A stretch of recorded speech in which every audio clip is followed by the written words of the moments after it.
Hello, listeners. I'm Timstradamus. Welcome to another midweek jaunt. Joining me as always is my talented and beautiful co-hostess, Voyse. You brought it back. Good morning, Timstradamus, and welcome to all of our listeners. I think I've got something pretty funny for you. What does a storm cloud wear under his raincoat? I mean, you gotta have your booties. Don't get your feet wet. I mean, yeah, that would make sense, but it's actually some thunderwear. Thunderwear. I like that. I'm never gonna get these jokes. No, but it's nice to see you try. For new listeners, Voyse and I enjoy reading and We talking just tell stories. about stories. We just tell stories. We make this real short now. There it is, baby.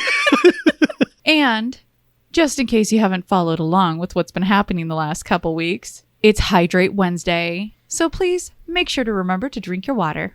Fasten your seatbelts and make sure you have your water with you. You know, there's a lot of people that would pay for that advertisement. The back and forth, the swishing. Thank you. Now, we take a pause for our advertisement today. Which is none. We don't have any. Yeah, no, there's nothing there. We just want to remind people to drink while it's really, really hot out there. It still is, yes. Too hot. I cannot wait for fall to come. Well, while you go ahead and enjoy your water, why don't we go ahead and delve into these stories? For any listener wanting to follow along, all story links are in the description below. For our first story, am I the a-hole for sending my son to a boarding school? Honestly, I am in deep need of some guidance in my relationship with my son and want some neutral opinions on my situation. My husband comes from a military family and is still in the military, although right now he is not on active duty. He believes that some of the values he has and the person he is today are influenced a lot by his military background. He went to a military school. When my son was 13, my husband and I decided to take him to a military school, which is also a boarding school, to teach him discipline and some core values. My son is currently 17, and ever since we took him to that school, he has been extremely close to me, his dad, and his sisters. He ignores his sisters and only talks to me and his dad when he is spoken to. He tries his absolute best to keep his answers as short as possible while being respectful. He insists that me, his dad, and his sisters should not come to his visiting days, and on his time off, like in the summer, he just stays on his own. It's like he chooses to be miserable. We offer him games, but he says he doesn't want them. We take him to the amusement park. He keeps a straight face throughout and refuses to go on rides. And it's been like this since he went to this school. The other day, I went to ask him what he wanted to do. He is going to college in August, so I wanted him to have a really nice summer, but he declined everything. I was trying to beg him to just tell me one thing he wanted me to do, and he put his face in his hands and said that he hates me so fucking much. All I did was ask him what he wanted to do, and that was how he responded to me. If I am being honest, I could always feel this dislike he had towards me and the family, but I also thought that he respects us, so there has to be some love there. But now I feel like he confirmed all the things I thought in the back of my head. I am starting to feel this overwhelming guilt about sending him away to military school, but thousands of kids go to these schools, and I am pretty sure not all of them have this extreme response of resenting their entire family and self-isolating for almost 5 years. His sisters think he hates them. My husband tries to bond with him through hobbies, but my son has either declined respectfully or done it and acted like my husband was his warden. He talks in this animated voice where he has a responsible voice, but there is no playfulness there. You would think he is talking to his boss. My husband is telling me it is not the school because it is the same school that he went to, but I am not convinced about it. Let me read to you some comments from our OP that they said to Redditors. In the first comment, OP says, "We called him on every day he had phone rights and came every visiting day. I tried to talk to him on multiple occasions. We asked him to try military school like his dad. He said he would try it. We allowed him to be a part of the decision. After 2 weeks, he said he wanted to go back home. We told him to try it for at least a semester. After that, he just stopped talking to us like before. It wasn't a build-up. He went from being him to the next phone call and visiting day, him wanting absolutely nothing to do with us. After the first year, he went there. We asked him if he wanted to go back to public school, and he said he doesn't care, and we took that as him adjusting. In another comment, our OP says, I have encountered so many people from the military, and I can say with somewhat confidence that the military doesn't erase your personality. I will take responsibility. The military school wasn't a good fit for him, and I should have recognized that sooner. But military school and the military in general has been a good resource and job for so many people. Am I the a-hole? So we have in this story where I guess OP has a son that she sent to military school now going on 4 years. Correct.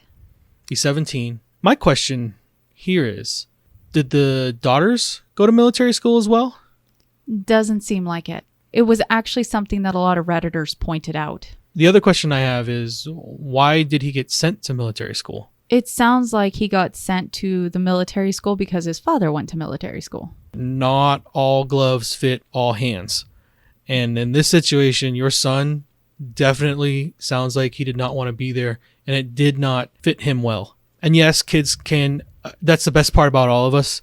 Regardless of the situation, we can adapt. And it sounds like your son learned how to at the detriment of your guys' relationship with him. And instead of actually talking to your son and understanding where he's coming from and why he feels the way he does, and nobody at 13, 14, 15 is a good communicator. As parents, you need to be a good reader.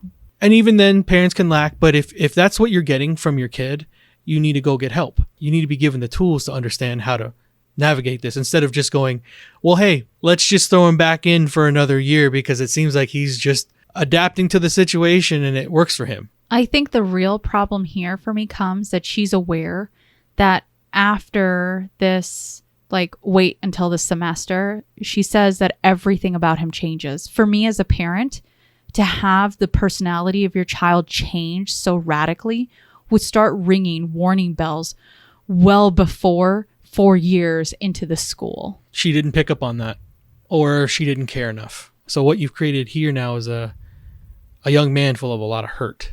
And again, rightly so, abandonment. You told him that he had the choice after a semester, and I guess you just never revisited after that. You kept him there for the rest of the year, and then when he says, I don't care, like that's the go-to for most kids when they're growing up. I don't care. Generally, that means something's up. And you should have stopped, and you should have asked. But we decided to do what was easiest, which was sign him back up so you didn't have to deal with him and his, I guess in your mind, moodiness towards all of you. None of that ever crossed his monotone voice, or overacting never crossed your mind once that we're dealing with more than just childhood angst. You didn't read the signs. You didn't ask the questions. Your son's going to resent you for a while. I don't know if you can fix what you've done. He's almost an adult. You said he's about to go into college. Good luck getting in any word past this point. I hope you can understand what you've done, you and your husband. You're saying he's only talking to you guys in a certain tone, and he's answering things as if his father is a warden. Boy, feeling ignored is probably one of the worst things you can do to anyone. And I think he's just giving you back your own medicine. So OP, you are the a-hole along with your husband. The consensus on Reddit is our OP is the a-hole. The first thing that Redditors pointed out and asked our OP was his siblings. Did they go to any kind of boarding or military school? While our OP answered some things, they did not answer that. Oh. And it left a lot of Redditors saying that your son was treated differently than his siblings and didn't even get properly checked on by you to see how his welfare was. That also includes his mental health.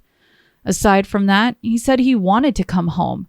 OP communicated with you, and you told him to stay the course. Now, there was that one comment that OP essentially said where the military doesn't try and reshape you as a person. And there's a lot of pushback on that. Oh, yes, there should be. The military, whether it's military school or going into the military, the point is to break you down as a person so that you and anyone that's standing right next to you grow together as a team. Yep. Now, as I'm saying, there's plenty of people in the military who live and have successful lives. There's just as many who don't. And for anyone that has to essentially say that the military doesn't do that, you clearly aren't understanding that everybody that deals with those changes deal with it differently. Yeah, she's only looking at it from one side. And that's where I think our OP fails. And in this one comment, let me go ahead and actually read it from our OP, because she actually does reflect on what Redditors were saying. And our OP says, I am just trying to say where I came from as a parent. I didn't have any bad intentions sending him there. So reading everyone's comment about me failing him hurts. It's something no parent wants to hear. But I'm taking all of it in and literally writing a list of things I want to do to attempt to fix my relationship with my son. The road to hell is paved with good intentions. Well, let's go on to our next story and see what you think about a tattoo. Am I the a-hole for calling my sister cruel for her tattoo idea? Sis is 28. I'm 26 male. My sis N has always had a strained relationship with our parents, especially my mom. I am clearly not privy to the reasons because things are fine with me and my parents. When N went to college, she met her creative writing professor as a freshman, and they got close immediately. They would do a lot together and worked closely on a few different writing projects. N never specifically said this, but it was obvious to anyone who saw them interact that they had a substitute mother-daughter type relationship, which hurt my mom a lot to see. I always thought she'd grow out of it, or that the professor would move on, but 10 years later, they were still very close. About a month ago, the professor died unexpectedly, and it devastated N. She was really depressed over the holiday, which of course was all in front of my mom and was a difficult reminder that N loved the professor as a mother way more than she ever loved my mom as a mother. She still talks to my parents and stuff, and they don't fight or anything, but N is very distant and doesn't tell them anything about her life beyond the bare minimum. My mom tried to comfort N, but N was doing her distant thing and didn't want comfort. Something unfortunate that happened to N is that when she got the call that she died, she was brewing tea, and in the shock of the news, she spilled boiling water on her arm, which burned her kinda badly on the wrist. I think the burn was like on the borderline of 2nd and 3rd degree, and definitely still looked pretty rough during the holidays.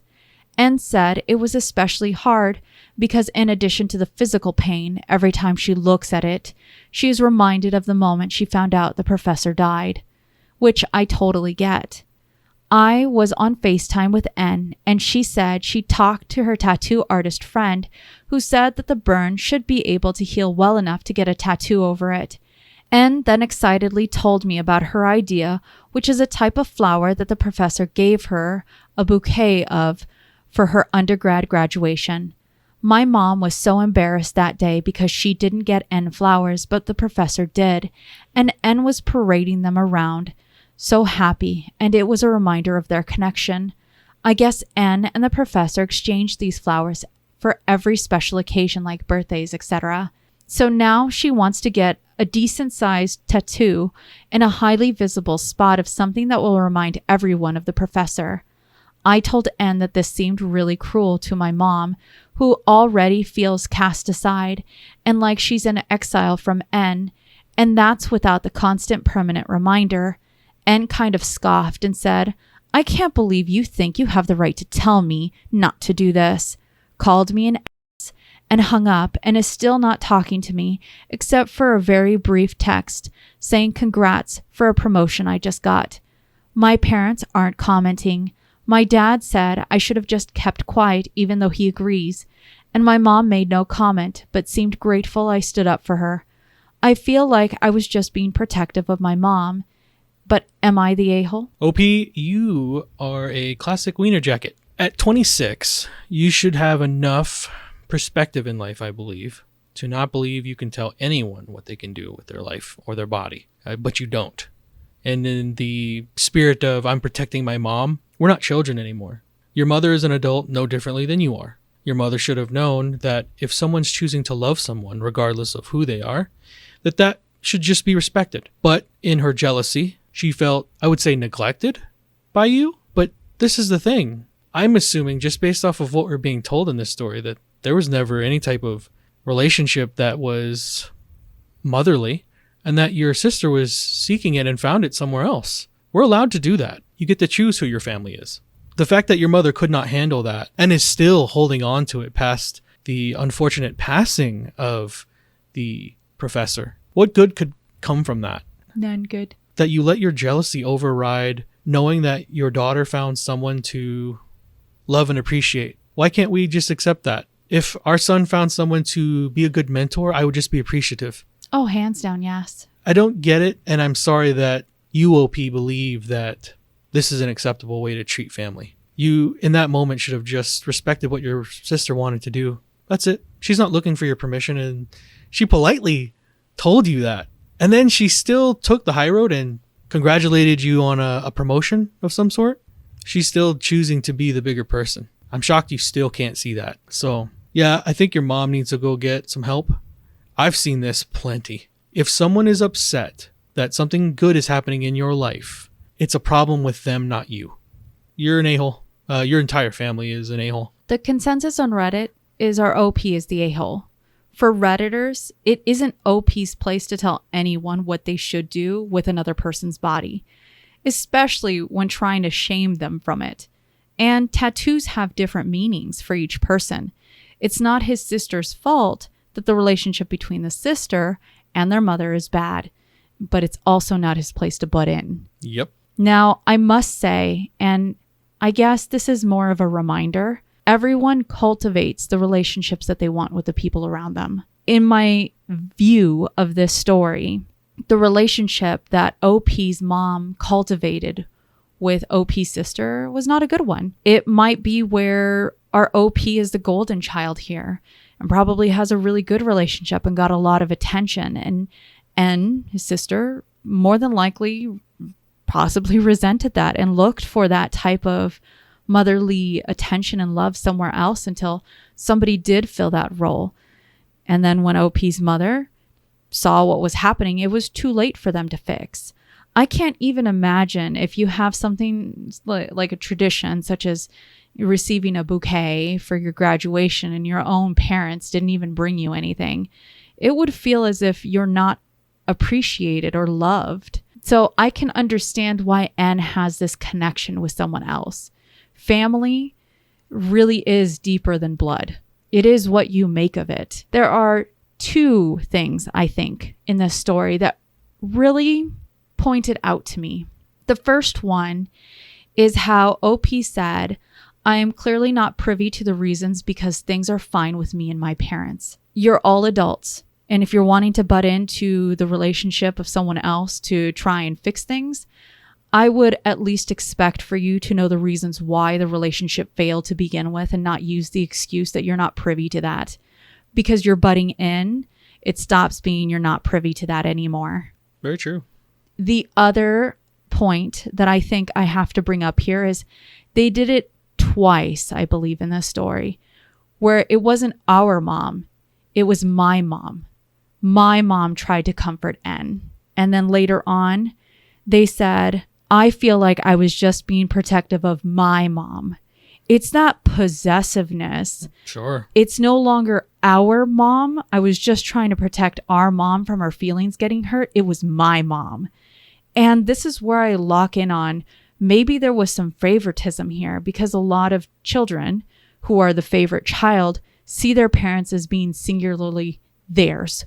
Or maybe in some way the relationship between siblings has this sort of wedge between it where it becomes my parents versus our parents. There's a lot of dynamics that could be playing in there. But yeah, you hit that right on the nose. We don't know exactly what we're playing with because he's very vague on a lot of the details, but he does give enough where you can say, yes, maybe there's a little more selfishness and possessiveness in the story. I think the last thing that I have to bring up here is when OP says, my mom made no comment, but seemed grateful I stood up for her. There's something to be said about someone who doesn't comment on something and instead it makes you feel a certain way for doing something that is inherently alienating to someone else that you have a relationship with. it almost feels like a form of manipulation, right? I didn't say anything to them, but a silent thank you. And it feels as if the whole thing turns on its head into how things are being manipulated in these relationships. Like the son is just a guard dog. Yeah. Yeah. There's a lot there. I hope that OP at least saw some of this and, can go get himself some help, because it sounds like there's much more into this story than we know about. I agree. Well, let's go on to our next story and see what you think about an interesting situation here. Am I the a-hole? A woman demanded info on my condition, so I asked her extremely personal questions. I, 49 female, was at a state fair yesterday, and this woman near me came over and demanded info about my medical condition. Long story short, I'm paralyzed from roughly the bra band down. I use a power wheelchair and have a service dog. I usually don't mind educating people about paralysis, access issues, and chatting about my dog, but this woman, my dudes, she was rude, abrasive, and demanding. She acted like she was entitled to my personal medical history. She didn't even ask politely, just demanded to know how it happened, what the results were, if I tried XYZ treatments, you name it. She even wanted to know about my sex life. Just seriously? Who asks this stuff of a literal stranger unfortunate enough to be eating delicious fair food at the table area? I just stared at her in shock as my delicious deep-fried barbecue got cold. So I smiled as politely as I could manage, and this is where I may have been the a-hole. I started to ask her about her last GYN visit. Were the stirrups too high? Did she have to do that awkward shimmy/scoot down the table? If the speculum was cold? If the pap smear hurt? The usual. If she felt entitled to my answers, I should be entitled to her answers, right? Well, she threw an absolute fucking fit. Started screaming and yelling that I was gross and a pervert and on and on and on. Her group tried to calm her down, and one of them told me I should have just been polite and answered her questions. As far as I could tell, this woman wasn't impaired in any way. She didn't have a carer or minder. She was with a group of friends and had been carrying in normally with them until she saw me. I got to the table, asked if the space was free, and sat up at the end of the table because the chair fits neatly on the end of one-piece picnic benches. I told the group that if she wanted my personal and private medical information, then she should trade info for info. Two of the people called me an a-hole when they laughed, trying to calm down their nearly hysterical friend as they laughed. She was still screaming and shouting how I was a perv, cruel, mean. People were staring at me and I hated it. At the time, I felt good for finally finding a shiny, new, but still broken spine and standing up for myself, so to speak. I was talking to friends last night and they said I was an a-hole. I could have politely told her I wasn't going to tell her. I tried that when she came over and demanded answers, not even asked for them. So Reddit, I'm asking here, am I the a-hole for not divulging my medical info and asking her about hers? You got crappy friends. That's what I took away from this. How dare your friends tell you that you're an a-hole, OP? You are correct. Good for you for finding your, although it is still broken, your shiny new spine. I think that's a cute description, by the way. Yeah. Hey, it takes a lot for people to finally find their voice. That's the hard part about finding your voice. You can't do it until you practice it. And a lot of the time it's in the middle of a heated moment. Good for you. You don't owe anyone any information about who you are or what you've gone through or what you're currently going through. And if they couldn't understand that when you told them you didn't want to divulge any of this personal information, everything subsequently after that is their fault. It's still not up to other people in public to assuage your wants. She should have learned those things, and her friends, knowing her, should not be feeding into that hysteria. Yes, because you're making it far worse. That sucks for our OP that she even had to, one, face that encounter, and then again have to feel any type of guilt through her friends. Please tell me, how does that work? You should have just answered her questions or told her more politely as she's ramming questions down your throat that you don't want to? How does that work? It doesn't. Not when you're saying that you're uncomfortable and don't want to talk about it. Please allow people to walk over you more, OP. Oh, I mean, you hear it and it's just frustrating because good friends would have had your back and told you did the right thing. But I do hope that through the comments that you were able to find some even footing here. So in my opinion, OP, you are not the a-hole. The consensus on Reddit is our OP is the a-hole. Actually, I'm just kidding. Our OP's not the a-hole. It's time to fight the comment section now. For many Redditors, they came out saying that they admire OP's shiny spine and keep being confident. It's their personal information and they don't owe that to anyone for any reason. I agree with you, Damas. The fact that OP's friends would try and make them feel bad and to essentially be polite to someone who is demanding answers from you in such a rude way, I would say perfectly healthy, able-bodied individuals don't even have to answer questions like that. So what would make anyone else need to just because you see that they're in a different predicament than you are in? That's just rude. Now, I do understand, and OP does say it before, she doesn't mind educating people on why it is that she's paralyzed and certain things that could be done better or more politely. But those questions have to be asked in a polite manner. And if you don't have that, if that's not a part of who you are, you're honestly just a really shitty person then. Agreed. I know that there have been many times that you and I, Damas, have spoken to different individuals. The first question that comes out of our mouth when it comes to situations that we are unfamiliar with is, hey, we noticed this. Is it all right if we ask you a few questions just so that we have more of an understanding? Yes. It is always up to that person whether they do or do not want to tell us information. But it is our choice to respect that first and foremost by asking the question first. Not by just hopping into it and being like, I saw your situation. Now I want to know everything about it because I'm allowed to know. Yeah. That's so wrong. And it makes me so upset. I can just imagine how, and our OP says she's 49. She's probably had to deal with a lot of different scenarios and dealing with different people. You just have to be willing to accept that someone says no to you. Yes, like you said, she's 49. She's probably had to field these questions over and over again. And I might be the 100 million person that asked that question in her lifetime. And she may not feel like answering it again. And I have to respect that. It's okay to have someone tell you no. Well, I look forward to more stories from our OP. And let's go on to our very last story of the day. Wait, you look forward to more stories from our OP? There's actually a few more experiences from our OP that I plan on actually sharing. More on the Damas because it steers away from the AITA forum. But I think that they're a very enlightening person and their actual writing is so descriptive. I enjoyed reading all of their stuff. So something to look forward to when it comes to this particular OP. Well, I look forward to hearing more from shiny, new, but still broken Spine. Me too. Well, on to our last story. And we're going to go to the Xbox here. The Xbox? The Xbox. Today, I fucked up by buying my man an Xbox. He's been playing Fallout 4 all night for nearly a week. My partner is a hard-working, wonderful family man. He came from the Philippines and has grinded to make a home for him, his son, and me. He never spends money on himself, so I decided to take the plunge and buy him an Xbox.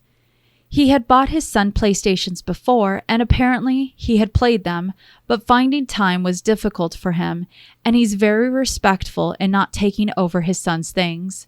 So for as long as I've known him, he's only ever played pool on his phone for half an hour or so before bed to unwind. But I had an inkling that he might like a proper platform, and this Xbox was going for an amazing price. So we booked a week off for an early birthday break, and I gave him the Xbox. Needless to say, he's played nonstop for days, for entire nights even. He absolutely flippin' loves it. But I'm kicking myself because he's addicted to Fallout 4. If I had been just a bit braver, I could have bought him a PC instead, and we could have played Fallout 76 together. If only I'd known he'd love these kinds of games, but now I've made him a console gamer, crying face. The too long don't read. My partner loves his Xbox, and it makes him so happy, but I wish I'd bought him a PC instead so we could play together. Tear face. Rip PC Master Race, but he deserves to be happy. It sounds like you did your husband a solid. You say he's a good husband and a good father, and you were just trying to figure out a better way for him to enjoy his couple minutes of downtime every night. And the cool part is you took a week off for an early birthday thing, and then you gave him the console to enjoy it for the week. Yeah. I initially thought maybe this was complaining that he's liking something. No, it's complaining that he's liking something that our OP also likes, but that they can't play together because they don't have two Xboxes. Well, this could be something you guys can save for in the future and get to enjoy building up or buying a PC and then playing stuff like that. Switch him to the PC Master Race. It's never too late. Never. I'm that same way. I like using console controllers. Voyse hates it. I like the part of the PC Master Race stuff. That's right. It's all about it. We don't get to play as much now, but when we do, we try to find things we can play together. Well, was that our last story? That was our last story. I can always appreciate when people do nice things for the ones they love.